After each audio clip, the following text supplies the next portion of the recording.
इमाम तबरानी ने, इमाम बहकी ने और अबू नुईम अस्फ़हानी ने यह वाक़या लिखा है कि हज़रत अब्दुल्ला इब्न मसूद फरमाते हैं कि मदीना पाक में एक शख्स की मुलाकात शैतान के साथ हो गई।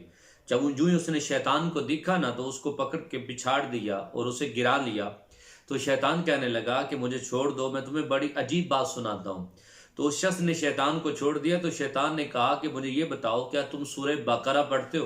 तो उस शख्स ने कहा हाँ, मैं सूरह बकरा पढ़ता हूँ। तो कहा फिर जब सूरह बकरा पढ़ी जाती है तो शैतान उससे भाग जाता है और इस कदर आवाज़ें निकालता है, और ऐसी आवाज़ें होती हैं जैसे गधे की आवाज़ें होती हैं। तो ये बात जो है ये सारी की सारी शैतान ने बयान की। तो हज़रत अब्दुल्ला बिन मसूद ने जब ये वाक़या सुनाया ना तो लोगों ने कहा अब्दुल्ला बिन मसूद वो शख्स कौन था जिसकी शैतान से लड़ाई हो गई थी और शैतान को उसने गिराया था?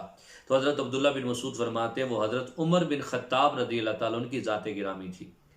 दूसरा वाक़या भी अबू नुईम अस्फ़हानी ने लिखा है कि हज़रत मौला अली शेर खुदा फरमाते हैं कि हम हुज़ूर नबी पाक सल्लल्लाहु अलैहि वसल्लम के साथ थे। तो एक जगह पे हुज़ूर नबी पाक सल्लल्लाहु अलैहि वसल्लम ने अपने एक सहाबी हज़रत अम्मार बिन यासर को कहा जाओ पानी लेके आओ। करीब एक चश्मा था तो हज़रत अम्मार बिन यासर पानी लेने गए।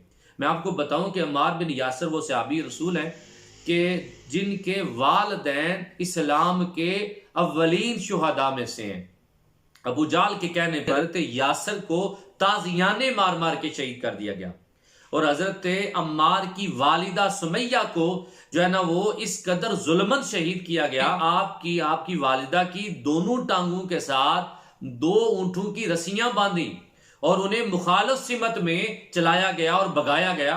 तो ऊंटों के भागने की वजह से क्या हुआ कि एक टांग और दूसरी टांग अलग अलग जो है ना जब उन्होंने खींची तो आपकी वालिदा के 2 टुकड़े हो गए। इस कदर जुल्मन शहीद किया गया। नबी पाक सल्लल्लाहु अलैहि वसल्लम की बारगाह में हजरत अम्मार बिन यासर रोते हुए आए, अर्ज़ की आका मेरे वालिदैन को शहीद कर दिया गया। तो हुजूर ने इनके वालिदैन के हक में दुआ की। ये वो सहाबी हैं अम्मार बिन यासर, बड़े मशहूर सहाबी हैं। इनका यानी इस्लाम में बड़ा किरदार है, आपके वालिदैन का भी और आपका भी।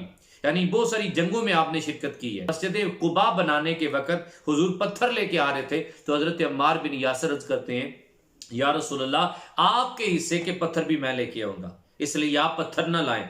तो नबी पाक सल्लल्लाहु अलैहि वसल्लम ने उनके हक में दुआ की थी। ये वो अम्मार बिन यासर हैं। नबी पाक सल्लल्लाहु अलैहि वसल्लम फरमाया अम्मार बिन यासर जाओ पानी लेके आओ। हज़रत मौला अली फरमाते हैं कि करीब ही चश्मा था तो ये पानी लेने चले गए। लेकिन हुआ क्या, वहां पे एक वाकया रूनुमा हुआ। वाकया ये था कि वहां पे एक हबशी गुलाम था, वो आगे आ गया, यानी चश्मे और आपके दरमियान हायल हो गया कि आपको पानी नहीं लेने देना। आपने उसे पकड़ा, नीचे गिराया, फिर उसने कहा कि आप मुझे छोड़ दें, अब मैं आपके सामने हायल नहीं हूंगा। आपने उसे छोड़ दिया, वो फिर उठा और फिर आप और चश्मे के दरमियान हायल हो गया। आपने फिर उसे पकड़ा, उसे नीचे गिराया, फिर वो कहने लगा अब मैं आपके सामने नहीं आऊंगा, मुझे छोड़ दें। आपने उसे छोड़ा तो फिर आपके मुकाबले में आ गया, यानी आपको चश्मे से पानी नहीं लेने दे रहा था। आपने फिर उसे पकड़ा और उसे नीचे गिराया, यानी 3 बार आपने उसे पकड़ के नीचे गिराया और तीनों बार आप गालिब आए।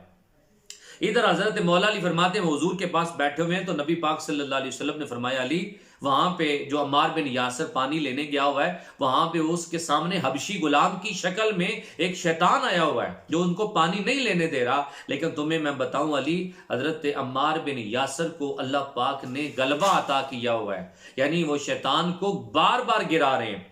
इधर हजरत मौला अली उठे और आपने जाके हजरत अम्मार बिन यासर को ये सारी बात सुनाई और कहा कि ए अम्मार, अल्लाह पाक ने करम नवाजी की है, नबी पाक सल्लल्लाहु अलैहि वसल्लम की जुबान से आप ये जो है ना मुझे पता चला है कि अल्लाह पाक ने आपको बार बार शैतान पे गलबा अता किया है। तो नबी पाक सल्लल्लाहु अलैहि वसल्लम की जुबान से ये जुमला सुन के हजरत अम्मार बिन यासर कहने लगे अगर अल्लाह की कसम मुझे पता चल जाता तो मैं शैतान को वहीं पे कत्ल कर देता।